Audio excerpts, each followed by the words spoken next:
மார்கழி மாதம் ஸ்பெஷல் வெண்பொங்கல்.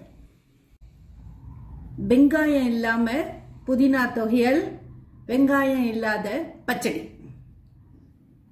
வெண்பொங்கல் சூடாக இருக்குச்சே, அதில் நடுவில் அந்த முந்திரி பருப்பு நெய்யில் வறுத்து மணத்தோட மிளகு, பச்சை மிளகா இதெல்லாம் நெய்யில் வறுத்ததால இன்னும் மனம் அப்படியே வீடு ஃபுல்லாக மணக்கிறது. Breakfast ready.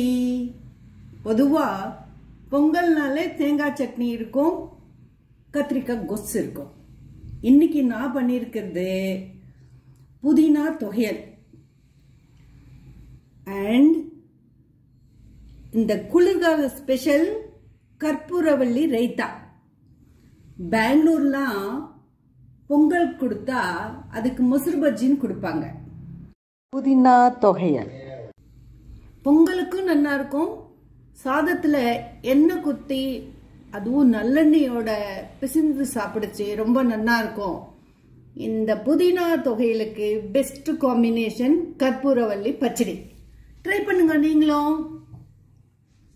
இந்த ரெசிபி பிடிச்சிருந்தா லைக் பண்ணுங்க, ஷேர் பண்ணுங்க, சீமோஸ் கிச்சனை சப்ஸ்கிரைப் பண்ணுங்க.